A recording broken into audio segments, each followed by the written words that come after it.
Breaking news mga boss, panalo na po si Jerwin Ancahas by RTD o TKO. Pinabagsak niya si Tostado Garcia sa round 2. Tinamaan niya ng 1-2 left hand.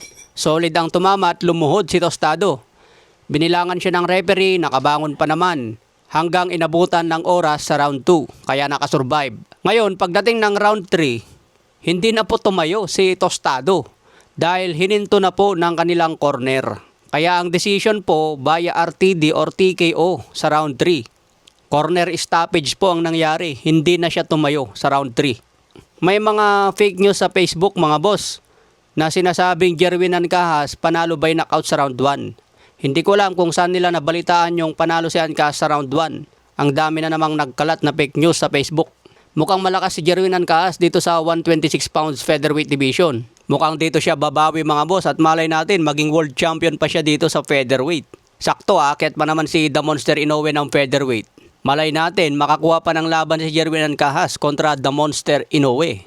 Pero maraming fans na naman ang nagsasabi na matik na talaga na knockout ang kalaban niya dahil napakarami na po ng talo.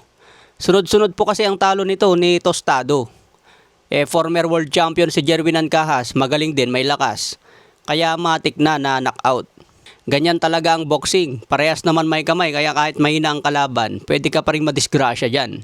Sa ibang banda kahapon, pasado na po ang timbang ni The Monster Inoue at Junto Nakatani sa kanilang 14 days bago ang laban. Chinecheck kasi ang kanilang timbang mga boss, kailangan parehas silang pasok sa timbang 14 days bago sila magbakbakan. Bago pa man ang final weigh-in nila, dapat kontrolado ng kanilang timbang. Ganyan po kahigpit ang timbang sa Japan. Nag-post pa naman si Junto Nakatani at sinasabing and the new. Siya na raw ang bagong undisputed sa Super Bantamweight Division. Kumbaga kumpiyansa si Junto Nakatani mga boss na makuha niya ang panalo. Pero syempre magaling din si The Monster Inoue. Hindi madaling laban ito para kay Nakatani. Kaya kabang-abang talagang laban na ito ngayong May 2. Tignan natin kung anong estilo ang ipapakita ni Junto Nakatani. Pero tulad ng inaasahan, syempre gagamitin niya ang kanyang reach advantage. Babatuan ng jab, set upan si Naoya Inoue hanggang mahuli niya ng solid. Si Inoue kasi may history na siya na bumabagsak ng bigla kapag tinatama ng solid. Pinabagsak ni Ramon Cardenas at ni Luis Neri. So 2 beses na siyang dumapa sa canvas. Kaya inaasahan ng kampo ni Junto Nakatani na kaya din nila pabagsakin si Inoue. Pero si Inoue kahit bumabagsak, bumabangon at bumabawi. Tinatapos niyang laban sa knockout.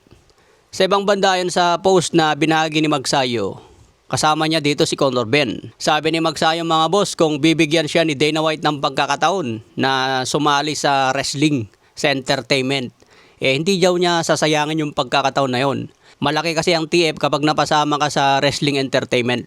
Siyempre kahit sino mga boss, hindi mo natatanggihan yun kapag may offer. So abangan natin kung sino ang susunod na ibigay ni Dana White na kalaban ni Magsayo.